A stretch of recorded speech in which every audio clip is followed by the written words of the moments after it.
बिस्मिल्लाहिर्रहमानिर्रहीम स्टूडेंट्स। उम्मीद है आप खैरियत से होंगे।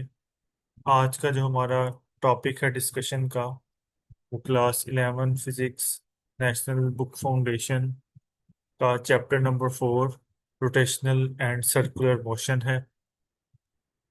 इस चैप्टर को स्टार्ट करते हैं हम। सबसे पहले इसका इंट्रोडक्शन देखेंगे, जिसके अंदर हम सर्कुलर मोशन को डिस्कस करेंगे कि सर्कुलर मोशन क्या होती है। Circular motion when an object moves along the circumference of a circle around a fixed center, its motion is called circular motion। कि जब कोई ऑब्जेक्ट किसी सर्कल के सरकमफेरेंस में एक फिक्स्ड सेंटर के अराउंड रोटेट करता है, तो ऐसी मोशन को हम सर्कुलर मोशन कहते हैं। क्योंकि एक जो सर्कल होता है आपके पास, let's say this is a circle जिसका एक फिक्स्ड सेंटर होता है। सर्कल का हर पॉइंट सेंटर से एक ही डिस्टेंस के ऊपर होता है। तो जब कोई ऑब्जेक्ट किसी सर्कुलर पाथ में मूव करता है, तो उसका सेंटर फिक्स होता है। और वो ऑब्जेक्ट, लेट्स से यहाँ ये कोई ऑब्जेक्ट है आपके पास जो कि ये सर्कुलर मोशन परफॉर्म करेगा, यानी कि इस सर्कल के सरकमफेरेंस के ऊपर मूव करेगा, तो ऐसी मोशन को हम सर्कुलर मोशन कहते हैं। ठीक है। इसकी एक्सप्लेनेशन की तरफ आए तो पहला पॉइंट क्या कह रहे हैं।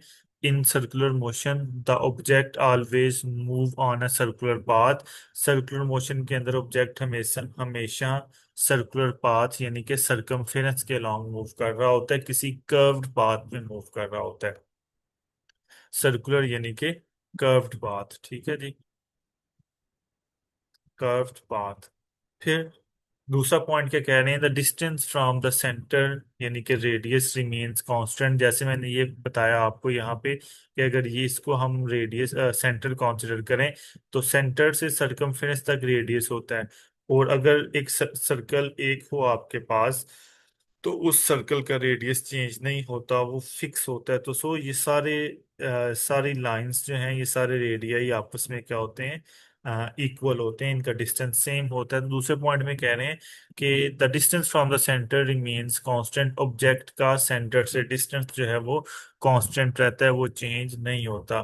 तीसरी जो पॉइंट है उसमें बता रहे हैं the direction of velocity changes continuously. कि जो वेलोसिटी की डायरेक्शन है ऑब्जेक्ट के, वो हमेशा चेंज हो रही होती है। कैसे? वो एक तो हर पॉइंट पे ऑब्जेक्ट के टेंजेंट होगी। ठीक है, हर पॉइंट पे ऑब्जेक्ट के टेंजेंट होगी वेलोसिटी। जैसे कि यहाँ पे इस पॉइंट पे देखें, इस पॉइंट पे अगर हम देखें तो उसकी direction tangent to the circle होगी। इस पॉइंट पे देखें तो वो again tangent to the circle होगी यूं। इस पॉइंट पे देखें तो again tangent to the circle होगी। तो वेलोसिटी की डायरेक्शन हमेशा चेंज हो रही होती है, बेशक वो उसकी स्पीड जो है वो कांस्टेंट रहे। यानी कि यहाँ पे ऑब्जेक्ट जब सर्कुलर पाथ में मूव करेगा, तो फॉर एग्जांपल वो 5 रेडियंस पर सेकंड की वेलोसिटी से मूव करके जा रहा है, तो क्या होगा, उसकी जो वेलोसिटी है सर्कुलर पाथ में वो तो फिक्स है, लेकिन उसकी डायरेक्शन हर पॉइंट पे चेंज हो रही है वेलोसिटी की, जिसकी वजह से उसके अंदर क्या होगा, नेक्स्ट पॉइंट में बता रहे हैं कि उसके अंदर एक्सेलरेशन प्रोड्यूस होगी और ऑब्जेक्ट जो है वो ऑलवेज एक्सेलरेटिंग होगा। ठीक है। और एक्सेलरेटिंग क्यों होगा? क्योंकि उसकी जो डायरेक्शन ऑफ वेलोसिटी है वो चेंज हो रही होगी। यहाँ पे ये देखें कि जो एक्सेलरेशन है वो कैसे प्रोड्यूस होती है। नंबर 1, यहाँ पे हेडिंग दे दें, acceleration produces, acceleration produces number 1, जब मैग्नीट्यूड ऑफ वेलोसिटी चेंज होता है। Magnitude of velocity change, magnitude of velocity changes, velocity changes, तब भी एक्सेलरेशन प्रोड्यूस होता है। Number 2, direction of velocity change कर रही हो, मैग्नीट्यूड कांस्टेंट रहे लेकिन डायरेक्शन चेंज हो, direction of velocity changes, direction of velocity changes. तीसरे नंबर पे है बाय बोथ, यानी कि दोनों एक ही टाइम पे हो रहे हो, बाय बोथ, तब भी आपके पास एक्सेलरेशन प्रोड्यूस होता है, बाय बोथ, ठीक है। तो यहाँ पे क्या हो रहा है, सेकंड पॉइंट हो रहा है कि डायरेक्शन ऑफ वेलोसिटी चेंज हो रही है जिसकी वजह से एक्सेलरेशन प्रोड्यूस हो रही है, ठीक है। तो ये आपके पास सर्कुलर मोशन था। इसकी एग्जांपल को अगर अगर हम देखें तो सर्कुलर मोशन क्या है, satellite revolving around the earth. कि आप जानते हैं कि लेट से ये अगर अर्थ है तो सैटेलाइट अर्थ के अराउंड एक फिक्स ऑर्बिट के अंदर जो है वो रिवॉल्व करते हैं, ठीक है। तो वो क्या है, सैटेलाइट एक ऑब्जेक्ट है, वो एक सर्कुलर पाथ के अंदर अर्थ को अगर फिक्स्ड सेंटर माने तो ऑर्बिट का जो डिस्टेंस होता है अर्थ से पूरे ऑर्बिट का वो क्या रहता है, सेम रहता है। तो सैटेलाइट को अगर हम एक ऑब्जेक्ट मान लें तो वो सैटेलाइट अर्थ के अराउंड एक सर्कुलर पाथ में सरकमफेरेंस के अंदर मूव कर रहा होता है। So this is an example of circular motion. Second point है car moving around a circular track. जब कार किसी सर्कुलर ट्रैक पे मूव कर रही हो या किसी टर्न पे आए, तो जो टर्न होती है वो भी किसी ना किसी सर्कल का पार्ट ही होती है। तो जब वो कार इस टर्न के ऊपर मूव करेगी तो तब भी उसकी मोशन सर्कुलर मोशन होगी। The tip of rotating fan blade, जो फैन फैन जो होता है उसके ब्लेड्स जो हैं, तो लेट्स से ये फैन की मोटर है आपके पास, ये पहला दूसरा और तीसरा ब्लेड है। तो ये जो टिप्स होती हैं, ये वाली टिप भी सर्कुलर पाथ्स के अंदर मूव कर रही होती हैं फैन की, ठीक है बच्चों। फिर लास्ट है क्या, फेरिस व्हील जो है उसकी मोशन भी सर्कुलर होती है, क्योंकि फेरिस व्हील का हर जो पॉइंट होता है वो क्या होता है, एक फिक्स पोजीशन के अराउंड वो सरकमफेरेंस के अंदर मूव कर रहे होते हैं, ठीक है। तो इंट्रोडक्शन चैप्टर का नेम जो था वो circular motion and rotatory motion, जिसमें हमने पहले सर्कुलर मोशन को डिस्कस किया। अब नेक्स्ट जो है वो है आपके पास रोटेटरी मोशन। रोटेटरी मोशन और सर्कुलर मोशन में अक्सर स्टूडेंट्स जो है वो कंफ्यूज करते हैं, लेकिन ये दोनों क्या होती हैं, डिफरेंट होती हैं। ये बड़े आसान वे में आपको मैं समझा रहा हूँ। रोटेटरी मोशन क्या है, when an object spins about its own axis, कि जब कोई ऑब्जेक्ट जो है वो अपने एक्सिस के अराउंड स्पिन करता है। इसमें क्या है, spins around about its own axis, जब वो अपने एक्सिस के अराउंड स्पिन करता है, its motion is called rotational motion. उसकी इस मोशन को हम रोटेशनल मोशन कहते हैं, ठीक है जी। इसके एक्सप्लेनेशन की तरफ आए तो क्या है, उसमें था वो सर्कुलर पाथ में मूव करता है, ये अपने एक्सिस के अराउंड रोटेट करता है, ठीक है। फर्स्ट पॉइंट कह रहे हैं कि in rotational motion the object rotates about its fixed axis. Object जो है वो अपने फिक्स्ड एक्सिस के अराउंड रोटेट कर रहा होता है। ये फर्स्ट पॉइंट है। सेकंड पॉइंट में क्या कह रहे हैं, every particle of the object यानी कि rigid body moves in a circular path except those on the axis. यानी कि फॉर एग्जांपल लेट्स से कि टायर आप सबने देखा होगा जो बाइक्स का होता है। फॉर एग्जांपल यहाँ पे मैं उस टायर को अगर ड्रॉ करता हूँ, यहाँ पे आपके पास लेट्स से वो टायर है और एक यहाँ पे दरम्यान में एक फिक्स्ड पॉइंट होता है, ये एक्सिस उसमें से पास हो रहा है। तो क्या होता है, जितने भी टायर के पॉइंट्स होते हैं, लेट्स से ये सारे पॉइंट्स में जो कंसिडर करें कि ये टायर एक रिजिड बॉडी है। रिजिड बॉडी क्या होता है, ऐसी बॉडी जिसके पॉइंट्स का डिस्टेंस चेंज ना हो रोटेशन में, ठीक है। जिसके पॉइंट्स की जो पोजीशन है वो फिक्स रहे। तो हर पॉइंट का एक्स सेंट्रल एक्सिस से डिस्टेंस डिफरेंट होता है रिजिड बॉडी के अंदर, ठीक है। जो दूर वाले पॉइंट होते हैं उनका डिस्टेंस ज्यादा होता है, जो करीब वाले पॉइंट होते हैं उनका डिस्टेंस कम होता है, ठीक है। तो क्या होता है, रोटेशनल मोशन के अंदर रिजिड बॉडी का हर पॉइंट सर्कुलर मोशन परफॉर्म कर रहा है। जैसे अगर हम इस वाले पॉइंट की बात कर लें, तो जब ये बॉडी ये टायर जब रोटेट करेगा तो ये जो पॉइंट है ये वाला, ये सर्कुलर मोशन परफॉर्म करेगा सरकमफेरेंस के अलॉन्ग। कभी इस पॉइंट पे आएगा, फिर इस पॉइंट पे आएगा, फिर इस पे आएगा, इस पॉइंट पे आएगा, फिर इस पॉइंट पे आएगा, और अपना ये सरकमफेरेंस के अंदर रिवॉल्व करेगा। तो वो सेकंड पॉइंट बता रहे हैं कि हर पार्टिकल जो होता है ऑब्जेक्ट का, हर पार्टिकल वो सर्कुलर मोशन परफॉर्म कर रहा होता है। तो रिजिड बॉडी का वर्ड आया जिसको मैंने यहाँ पे ब्रीफली एक्सप्लेन किया है कि रिजिड बॉडी क्या होती है, the particle remain in fix position. Particles क्या क्या होते हैं, फिक्स पोजीशन होती है इनकी, किस रिस्पेक्ट से, रिलेटिव टू वन अनदर, एक दूसरे के रिस्पेक्ट से इनकी पोजीशन फिक्स रहती है, वो चेंज नहीं होती, ठीक है जी। तो थर्ड पॉइंट पे अगर हम आए तो क्या लिखा हुआ है, different particles travel different distances. हर पार्टिकल डिफरेंट डिस्टेंस ट्रेवल करता है। जो क्रीप के पार्टिकल्स हैं, क्योंकि वो उनका सरकमफेरेंस छोटा बनेगा, ठीक है। जो जैसे फॉर एग्जांपल अगेन अगर मैं डायग्राम बनाऊं, ये अगर फॉर एग्जांपल सर्कल है, ये सेंटर एक्सिस है उसका, एक ऑब्जेक्ट यहाँ पे पड़ा हुआ है तो जिसका डिस्टेंस एक्सिस से इतना सा है, तो ये छोटा सर्कुलर पाथ बनाएगा, ठीक है। थोड़ा डिस्टेंस कवर करना पड़ेगा। और एक ऑब्जेक्ट जो कि इस पॉइंट पे है, जिसका एक्सिस एक्सिस से डिस्टेंस ज्यादा है, उसका सरकमफेरेंस भी यूं बड़ा बनेगा और उससे ज्यादा डिस्टेंस कवर करना पड़ेगा, ठीक है। तो क्या कह रहे हैं, different particles travel different distances but all particle rotate through the same angle in the same time. तो सारे पार्टिकल एक टाइम पे एक जितना ही एंगल ट्रेवल करेंगे, ठीक है।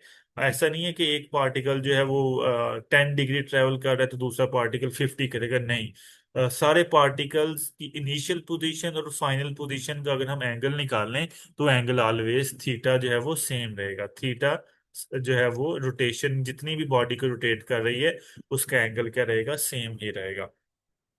लास्ट पॉइंट क्या कह रहे हैं, the axis of rotation remained fix. इसमें एक्सिस ऑफ रोटेशन जो है वो फिक्स रहता है, एक्सिस ऑफ रोटेशन भी रोटेट नहीं करता, ठीक है। एक्सिस ऑफ रोटेशन जो है वो फिक्स रहता है। इसकी एग्जांपल में देख लें तो motion of earth about its own axis. हम जानते हैं कि अर्थ की दो तरह की मोशन होती है।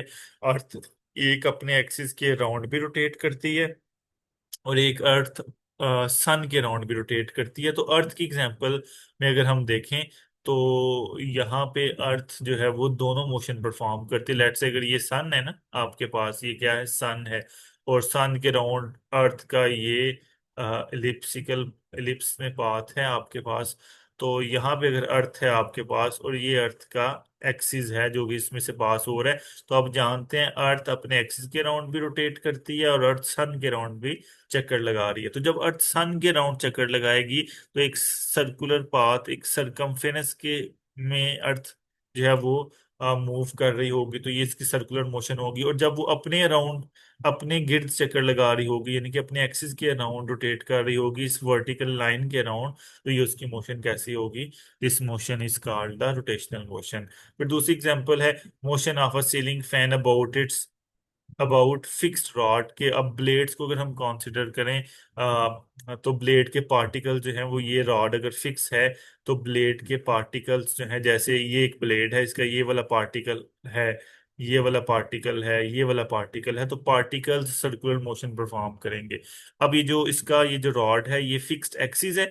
अब ब्लेड के पार्टिकल्स इस फिक्स एक्सिस के राउंड जो है वो सर्कुलर मोशन परफॉर्म करेंगे। तो ये क्या क्या बन जाएगा, रोटेटरी मोशन बन जाएगी। फिर रोटेटरी मोशन की एग्जांपल, लास्ट पॉइंट है motion of door about it's hinges. आप जानते हैं डोर की जो है वो भी अपने एक्सिस के अराउंड, जो कि हिंज जिसको बोलते हैं, उसके साथ फिक्स हुआ हुआ होता है, और उसके अराउंड वो हम उसको ओपन और क्लोज कर रहे होते हैं। तो ये भी इसकी इसकी एग्जांपल है, एक रोटेटरी मोशन की एग्जांपल है, ठीक है। तो ये इंट्रोडक्शन था चैप्टर का। अब हम फर्दर टॉपिक्स की तरफ चलते हैं, जो मेन टॉपिक्स हैं चैप्टर के, जिसमें सबसे पहले हम रोटेशनल काइनेमैटिक्स क्या होता है इसको डिस्कस करेंगे। Rotational kinematics is the study of how an object the study of how an object rotates about a fixed axis without discussing the forces responsible for its rotation। कि rotational kinematics के अंदर हम ये discuss करते हैं कि कैसे कोई ऑब्जेक्ट अपने एक्सिस के राउंड रोटेट कर रहा है, कैसे कोई ऑब्जेक्ट अपने एक्सिस के राउंड रोटेट कर रहा है। हम वो रोटेट कौन करवा रहा है, पीछे वजह क्या है, फोर्स क्या है पीछे, हम उस फोर्स को डिस्कस नहीं करते।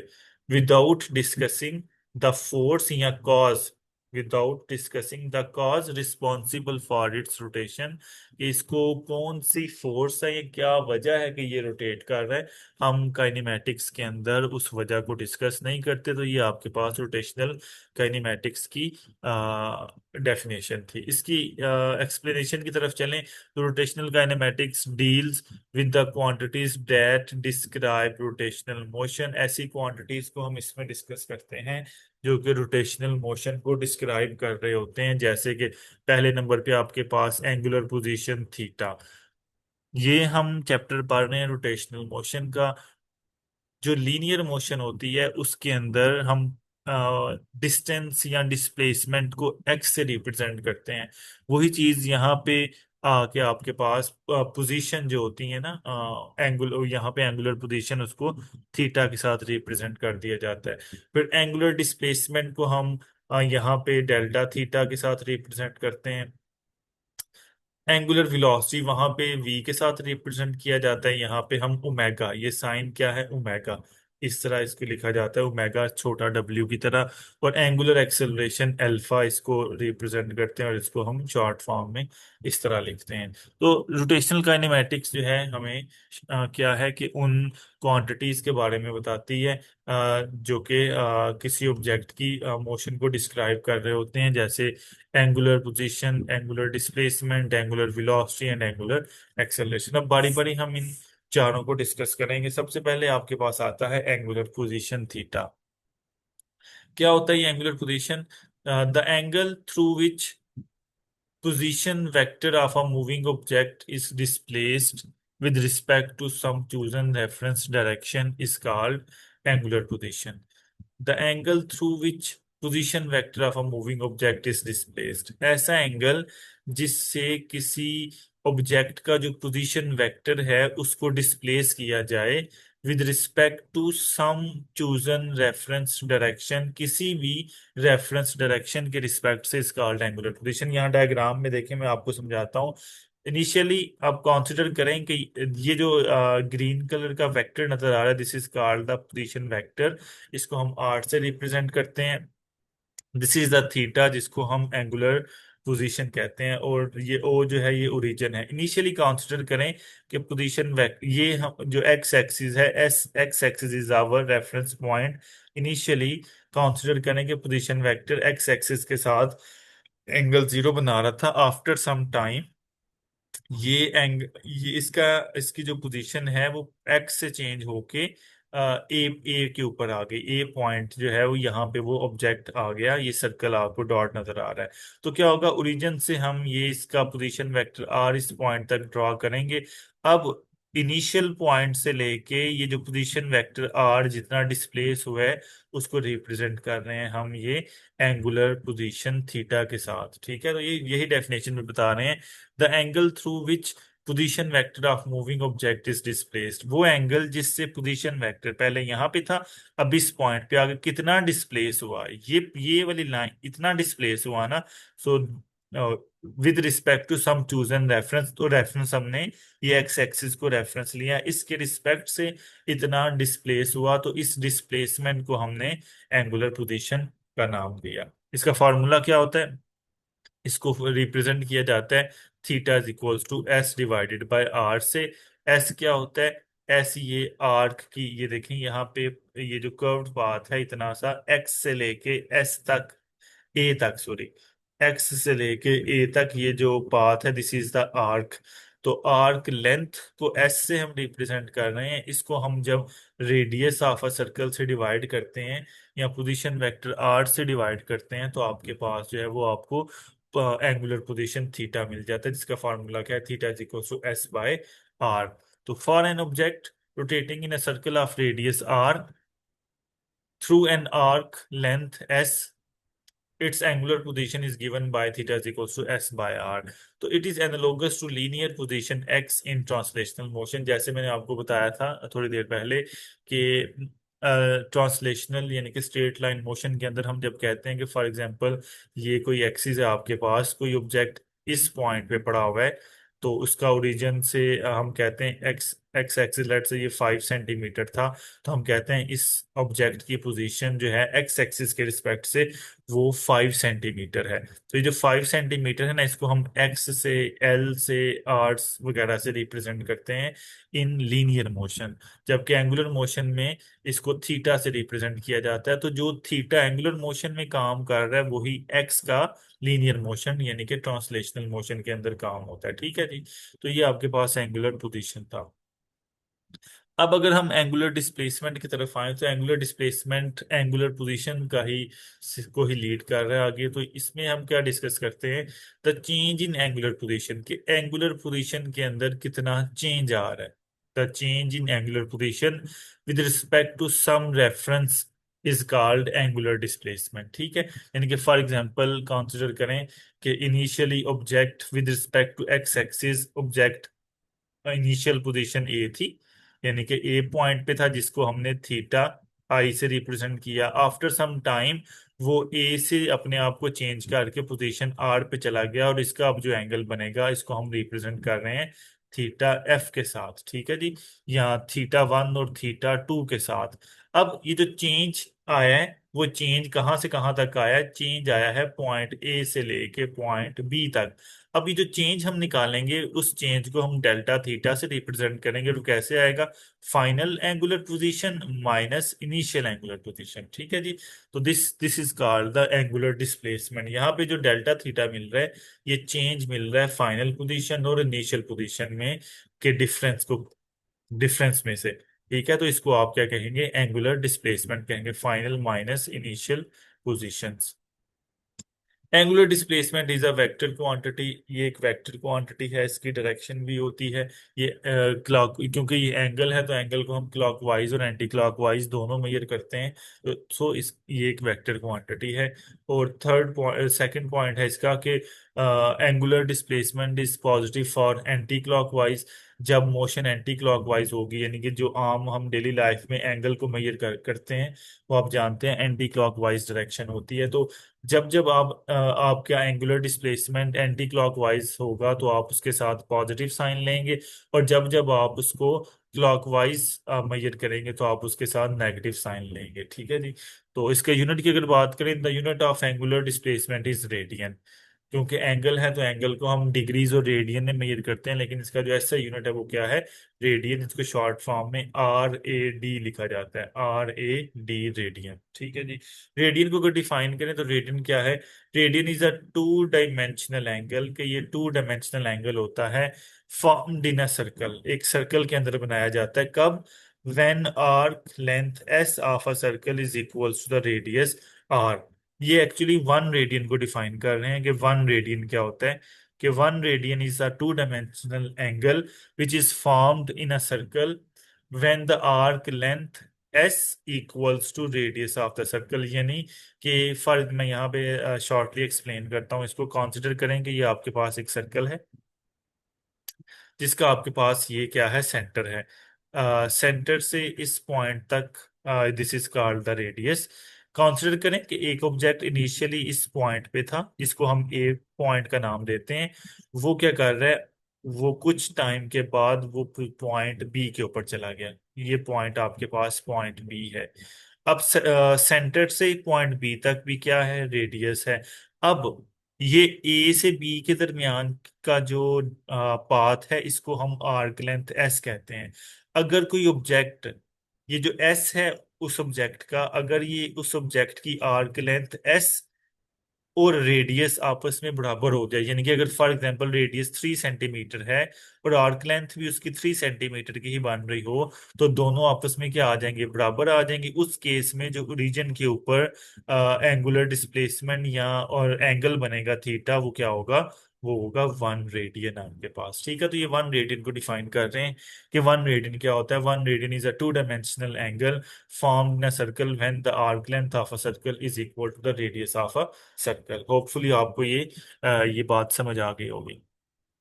आगे मूव करें, एंगुलर डिस्प्लेसमेंट को ही कंटिन्यू किया हुआ है। डायरेक्शन ऑफ एंगुलर डिस्प्लेसमेंट, कि हम इसकी डायरेक्शन कैसे फाइंड करेंगे एंगुलर डिस्प्लेसमेंट की?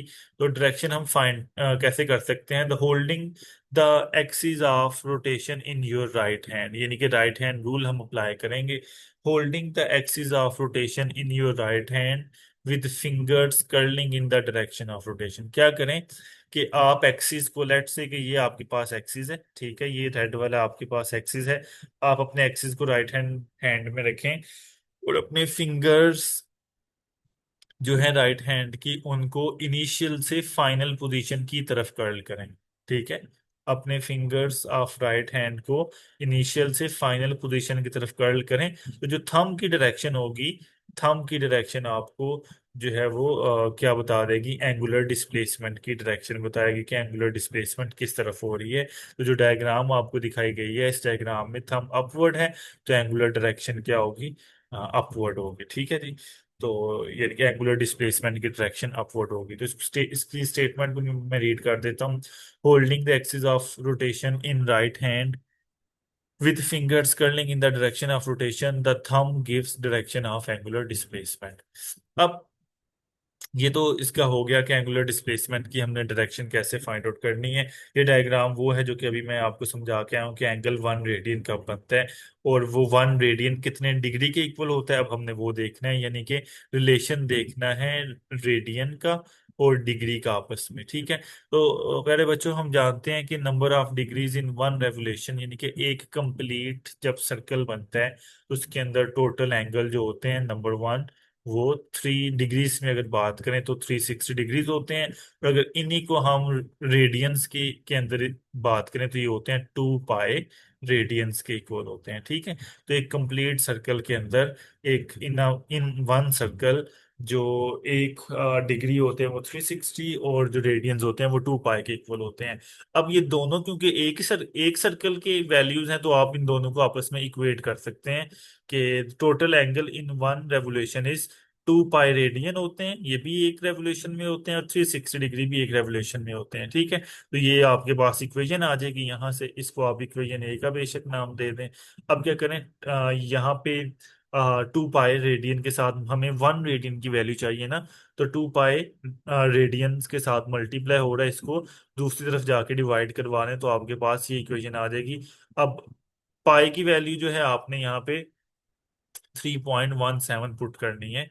पाई की वैल्यू कुछ स्टूडेंट्स जो है वो 180 डिग्री रख देंगे, तो नीचे भी फिर 360 डिग्री बन जाएगा, ऊपर भी 360 डिग्री बन जाएगा, तो आंसर 1 मिलेगा जो कि रॉन्ग होगा। तो पाई की वैल्यू आपने यहाँ पे पुट करनी है 3 पॉइंट जो आप 22/7 या 3.14 जो आप पुट कर रहे होते हैं। ठीक है, जब आप पाई की वैल्यू 3.14 रखेंगे और 2 के साथ मल्टीप्लाई करवा के 360 डिग्री से इसको डिवाइड करवाएंगे तो आपके पास जो रिजल्ट है वो क्या आएगा, 57.3 डिग्रीज। तो इसका मतलब होगा कि जो 1 रेडियन है वो 57.3 डिग्रीज के इक्वल होता है। और ये बनता कब है, 1 रेडियन तब बनता है जब आर्क लेंथ और रेडियस आपस में बराबर हों, ये कंडीशन है इसकी। ठीक है, ये आपने कभी नहीं भूलनी। तो ये एंगुलर डिस्प्लेसमेंट था आपके पास। फिर नेक्स्ट जो सेकंड लास्ट जो काइनेमेटिक्स का की क्वांटिटी है आपके पास वो आती है एंगुलर वेलोसिटी। पहले हमने एंगुलर पोजीशन को देखा, फिर एंगुलर हमने डिस्प्लेसमेंट को देखा, अब हम देखने लगे एंगुलर वेलोसिटी। लीनियर जब मोशन को हम डिस्कस कर रहे होते हैं तो तब वहां पे सिर्फ हम वेलोसिटी को या लीनियर वेलोसिटी को पढ़ते हैं जिसको हम वी के साथ रिप्रेजेंट करते हैं। हम लीनियर वेलोसिटी को किस चीज के साथ रिप्रेजेंट करते हैं, वी के साथ। ठीक है ना, और एंगुलर वेलोसिटी को हम रिप्रेजेंट करते हैं साइन ओमेगा के साथ। तो एंगुलर वेलोसिटी की क्या डेफिनेशन है, the rate of change in angular displacement is called angular velocity। Linear velocity होती थी rate of change of displacement. ठीक है, rate of change of displacement ये होती थी लीनियर velocity। यहाँ पे डिस्प्लेसमेंट कौन सी बन जाएगी, एंगुलर डिस्प्लेसमेंट, यानी कि डेल्टा थीटा बन जाएगी। है वही डेफिनेशन, लेकिन क्योंकि हम एंगुलर मोशन को डिस्कस कर रहे हैं इसलिए हम यहाँ पे जो है वो एंगुलर डिस्प्लेसमेंट की बात करेंगे। तो ओमेगा यानी कि angular velocity is equal to change in angular displacement with respect to change in time. तो ये आपके पास फार्मूला उसका आ जाएगा। अगर इसके हम ऐसा यूनिट की बात करें तो इसका ऐसा यूनिट होता है रेडियंस पर सेकंड। ठीक है, क्योंकि एंगल को मेजर किया जाता है रेडियन के अंदर और टाइम का यूनिट सेकंड होता है, तो इसको की क्या बन जाएगा, रेडियंस पर सेकंड, जिसको आप इस फॉर्म में भी लिख सकते हैं RAD × S - 1 रेडियन पर सेकंड। ठीक है, तो डायरेक्शन अब इसकी भी ये बड़ी इंपॉर्टेंट है, इसका डायरेक्शन फाइंड आउट करना कि हमें एंगुलर वेलोसिटी की डायरेक्शन कैसे पता चलेगी कि क्या है एंगुलर वेलोसिटी की डायरेक्शन। तो एंगुलर वेलोसिटी की डायरेक्शन को हम राइट हैंड रूल के जरिए जो है वो फाइंड आउट करेंगे। राइट हैंड रूल क्या कहता है, curl your fingers of the right hand in the direction of rotation. Statement इसकी भी अभी तक वही है जो कि हमने एंगुलर डिस्प्लेसमेंट में देखी थी, कि आप अपने राइट हैंड की फिंगर्स को डायरेक्शन ऑफ रोटेशन में कर्ल करें। जिस तरह आप ये फर्स्ट डायग्राम देख रहे हैं, इसमें अपने राइट हैंड को लें और इसको ये जो आपके पास गियर एक नजर आ रहा है आपको, जो कि एंटी क्लॉकवाइज डायरेक्शन में रोटेट कर रहा है, आप अपनी फिंगर्स को एंटी क्लॉकवाइज डायरेक्शन में रोटेट करें the way the object is spinning, यानी कि उस डायरेक्शन में आपने रोटेट करना है अपनी फिंगर्स को जिसमें ऑब्जेक्ट स्पिन कर रहा है, your thumb will point out in the direction of angular velocity vector. तो एंगुलर वेलोसिटी किस डायरेक्शन में होगी, अगर आप फर्स्ट डायग्राम के रिस्पेक्ट से करेंगे तो आप क्या देख रहे हैं, आपकी फिंगर्स जो है वो आगे की तरफ कर्ल कर रही हैं, आपका थंब आउटवर्ड होगा। तो आपका थंब जो है वो इस एंगुलर वेलोसिटी के वेक्टर के डायरेक्शन को बताएगा। यानी कि जब आप डेली लाइफ में कहाँ पे इस चीज को देख सकते हैं, कि आप अपने घर में वॉल वगैरह, जब पानी वाले वॉल होते हैं, रोटेशनल वॉल जो होते हैं, जब आप उनको एंटी क्लॉकवाइज रोटेट करते हैं तो वो बाहर की तरफ, यानी या कोई नट आप जब एंटी क्लॉकवाइज जो है वो घुमाते हैं तो वो बाहर की तरफ निकल के आ रहा होता है, यानी कि वो ओपन हो रहा होता है, वो बाहर की तरफ निकल के आ रहा होता है, जो कि इसको इसको आप ये इसकी आप इसकी एप्लीकेशन भी देख सकते हैं और आप इसको चेक भी कर सकते हैं, ठीक है, कि उसका जो वेलोसिटी का वेक्टर होता है वो आउटवर्ड होता है। और जब आप किसी नट को टाइट कर रहे होते हैं तो उसकी डायरेक्शन क्या होती है, क्लॉकवाइज होती है। अब आप रूल अप्लाई करें इस पे, अपनी राइट हैंड की फिंगर्स को क्लॉकवाइज डायरेक्शन में अप्लाई करें और कर्ल करें, तो आपका थंब क्या आएगा, अंदर वाली साइड पे आएगा, जो कि क्या बताएगा आपको, डायरेक्शन ऑफ रोटेशन बताएगा, ठीक है जी, जो कि आपको डायरेक्शन ऑफ रोटेशन बताएगा, जो कि इनवर्ड होगी, यानी कि ये टाइटनिंग के टाइम आप क्लॉकवाइज जो है वो टाइट करते टाइम जो है वो यूज कर रहे होते हैं, और जो एंटी क्लॉकवाइज है वो लूज करते टाइम जो है वो अप्लाई कर रहे होते हैं, ठीक है। तो ये इसकी डेली लाइफ एग्जांपल्स भी हैं, एंगुलर वेलोसिटी कहाँ कहाँ इस्तेमाल होती है। या आपने किसी चीज को लूज करना हो तो आप जो है वो एंटी क्लॉकवाइज उसको ओपन करते हैं, और टाइट करना हो तो क्लॉकवाइज उसको टाइट किया जाता है, ठीक है जी। तो नेक्स्ट है इसकी कुछ फर्दर टर्म्स हैं इस टॉपिक की, कि एवरेज एंगुलर वेलोसिटी आपके पास, जिसको हम एंगुलर वेलोसिटी ओमेगा और एवरेज के सिंबल के साथ रिप्रेजेंट करते हैं। एवरेज कैसे निकाला जाता है, total angular displacement divided by total time, ठीक है। तो यहाँ पे टोटल एंगुलर डिस्प्लेसमेंट को सिर्फ थीटा के साथ और टोटल टाइम को सिर्फ टी के साथ रिप्रेजेंट किया गया है। इसका यूनिट भी वही रहेगा, रेडियंस पर सेकेंड, ठीक है जी। और इंस्टेंटेनियस फिर एंगुलर वेलोसिटी है ओमेगा इंस्टेंटेनियस, जो लीनियर की होती थी वही ये भी वही है, बट यहाँ पे क्या आएगा, लीनियर डिस्प्लेसमेंट की जगह एंगुलर डिस्प्लेसमेंट का यूज करेंगे। तो क्या कह रहे हैं, the limiting value of ratio between small angular displacement and small time interval delta t such that time approaches to zero. यानी इंस्टेंटेनियस एंगुलर वेलोसिटी क्या है, कि एंगुलर वेलोसिटी कब आप नोट करें, जब टाइम इंतहाई स्मॉल हो, ठीक है।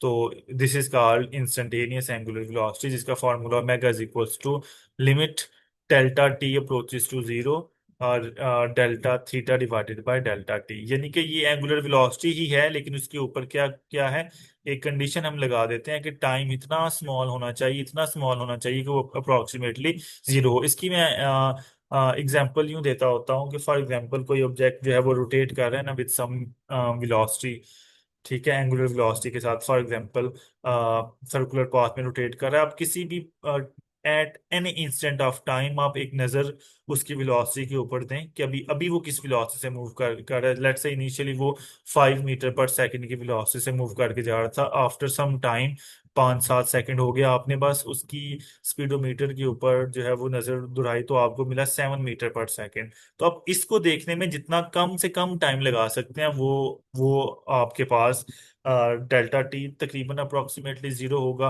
और उस इंस्टेंट पे जो आपको वेलोसिटी मिलेगी, जैसे मैंने देखा तो 7 मीटर पर सेकंड मिली, तो ये क्या होगी, आपकी इंस्टेंटेनियस वेलोसिटी होगी, ठीक है। कि at any instant of time जो है, जब आप एंगुलर वेलोसिटी ऑफ ऑब्जेक्ट निकालेंगे तो वो क्या आएगी, इंस्टेंटेनियस वेलोसिटी आएगी, ठीक है। तो ये एंगुलर इंस्टेंटेनियस वेलोसिटी थी आपके पास। अब हम लास्ट जो हेडिंग है हमारे पास, एंगुलर एक्सेलरेशन, उसकी तरफ चलेंगे। अब ये इजी इजी चीजें आती जा रही हैं। एंगुलर एक्सेलरेशन क्या है, the rate of change of angular velocity is called angular acceleration. कि अब एंगुलर वेलोसिटी का चेंज होना, change in angular velocity is called angular acceleration. Angular velocity में चेंज डेल्टा ओमेगा से रिप्रेजेंट कर लेंगे, which is final angular velocity minus initial angular velocity divided by change in time delta T, जिसको आप कैसे लिख सकते हैं, final time minus initial time भी लिख सकते हैं, ठीक है जी। तो जिस तरह एंगुलर वेलोसिटी जो है वो एक वेक्टर क्वांटिटी है, सिमिलरली एंगुलर एक्सेलरेशन भी एक वेक्टर क्वांटिटी है। इसका ऐसा यूनिट क्या है, रेडियंस पर सेकंड स्क्वायर। आप जानते हैं वेलोसिटी का यूनिट क्या होता है, मैं यहाँ पे निकालता हूँ। एंगुलर वेलोसिटी का यूनिट होता है रेडियंस पर सेकंड को, ये वेलोसिटी आ गई, डिवाइडेड बाय टाइम सेकंड। जब इससे हम डिवाइड करेंगे तो रिजल्ट क्या आएगा, रेडियन पर सेकंड स्क्वायर। ठीक है जी। तो रेडियन पर सेकंड इसका ऐसा यूनिट है। इसके अदर यूनिट्स जो हैं वो डिग्री पर सेकंड स्क्वायर या रेवोल्यूशन पर सेकंड स्क्वायर होते हैं, क्योंकि हम जानते हैं कि डिग्री भी एंगल का यूनिट है, ठीक है, और रेवोल्यूशन भी सर्कल के केस में यूज की जाती है, वो भी एंगल का यूनिट है। तो फिर क्या है आपके पास, इसकी नेक्स्ट उसी तरह फिर एवरेज एंगुलर एक्सेलरेशन क्या होगी, कि total angular velocity omega divided by total time T. इसको आप आपस में डिवाइड करेंगे तो क्या मिलेगा आपको, एवरेज एवरेज जो है वो एंगुलर एक्सेलरेशन मिलेगी। अब अगर हम एंगुलर एक्सेलरेशन इंस्टेंटेनियस की बात करें तो ये भी क्या है, वही है कि एट एनी इंस्टेंट, इंस्टेंट कैसा कि वो टाइम उसमें अप्रोक्सीमेटली जीरो होना चाहिए। ठीक है। तो ये उसका एक्सपेंडेड फार्मूला भी आपके सामने लिखा हुआ है कि आप एक्सेलरेशन इतने कम टाइम में नोट करें कि वो टाइम अप्रोक्सीमेटली जीरो हो जाए। तो उस टाइम जो आपको एक्सेलरेशन मिलेगी वो क्या होगी, इंस्टेंटेनियस एंगुलर एक्सेलरेशन मिलेगी। ठीक है। इसकी भी डायरेक्शन कैसे फाइंड करेंगे, the direction of angular acceleration, the direction of angular acceleration is found using the right hand rule. इसको भी आप राइट हैंड रूल से ही फाइंड आउट करेंगे। ये लिंक है with with with the angular, जो आपके पास वेलोसिटी है उसके साथ। क्या है मैं आपको समझा देता हूं कि अगर आपकी एंगुलर वेलोसिटी इंक्रीज हो रही हो, अगर ओमेगा इंक्रीज हो रहा हुआ तो एंगुलर एक्सेलरेशन भी इंक्रीज हो रही होगी, तो आप क्या कहेंगे, ऑब्जेक्ट एक्सेलरेट कर रहा है। ठीक है। तो एंगुलर एक्सेलरेशन आपको पॉजिटिव मिलेगी। ये क्या कह रहा हूं मैं, कि अगर आपकी एंगुलर वेलोसिटी इंक्रीज कर रही हो हुई तो आपका जो एंगुलर एक्सेलरेशन होगी वो पॉजिटिव होगी, और एंगुलर एक्सेलरेशन की डायरेक्शन भी जो होगी वो एंगुलर वेलोसिटी वाली डायरेक्शन में ही होगी। यानी कि तीन चीजें हैं यहाँ पे। पहली है आपके पास कि अगर एंगुलर वेलोसिटी इंक्रीज कर रही हुई तो नंबर टू क्या होगा, एंगुलर एक्सेलरेशन आपको पॉजिटिव मिलेगा। ठीक है। और नंबर थ्री फिर क्या होगा, कि अगर एंगुलर एक्सेलरेशन पॉजिटिव होगा तो एंगुलर वेलोसिटी और एंगुलर एक्सेलरेशन की डायरेक्शन भी क्या मिलेगी, सेम मिलेगी। आपको ये दो वेक्टर नजर आ रहे हैं सेम डायरेक्शन में। पहली चीज, ये पहला पॉइंट ये बता रहा है क्या, कि it is positive when the angular velocity increases both have the same direction. ठीक हो गया। अब दूसरे पॉइंट में आ जाए तो वो क्या बता रहे हैं, अगर एंगुलर वेलोसिटी ओमेगा आपकी डिक्रीज कर रही हुई तो अल्फा आपको नेगेटिव मिलेगा। ठीक है। यानी कि एंगुलर एक्सेलरेशन कैसी मिलेगी, नेगेटिव मिलेगी। और अगर एंगुलर एक्सेलरेशन नेगेटिव हुई तो आपकी वेलोसिटी और एंगुलर एक्सेलरेशन की डायरेक्शन भी क्या होंगी, अपोजिट होंगी। इसमें देखें वेलोसिटी अपवर्ड है और एंगुलर एक्सेलरेशन डाउनवर्ड है। ठीक है। क्या है इसका पॉइंट मैं आपको पढ़ देता हूँ। It is negative when the angular acceleration velocity decreases, the two are in opposite direction. इसको आप रिलेट कर सकते हैं लीनियर जो मोशन है उसमें भी। आप क्या देखते हैं कि जब लीनियर वेलोसिटी इंक्रीज कर रही होती है तो हम क्या कहते हैं, ऑब्जेक्ट स्पीड अप कर रहा है, यानी कि वो एक्सेलरेटिंग है, एक्सेलरेशन आपको पॉजिटिव मिलती है। और जब कोई ऑब्जेक्ट स्लो डाउन हो रहा होता है तो आपको एक्सेलरेशन तब भी मिलती है, लेकिन आप क्या कहते हैं, एक्सेलरेशन क्या है, नेगेटिव है, नेगेटिव एक्सेलरेशन बोलते हैं। तो यहाँ पे वो नेगेटिव एक्सेलरेशन आपको मिलेगी। ठीक है जी। तो ये आज का लेक्चर था, होपफुली आप लोगों को समझ आ गया होगा। अगर किसी का कोई क्वेश्चन है तो कमेंट सेक्शन में आप लिख के मुझसे पूछ सकते हैं। अगर आपको ये लेक्चर समझ आ गया तो आप इसको सब्सक्राइब करें चैनल को, और लाइक करें, और अपने दूसरे फ्रेंड्स के साथ भी इसको शेयर करें। बहुत शुक्रिया जी। अल्लाह हाफिज।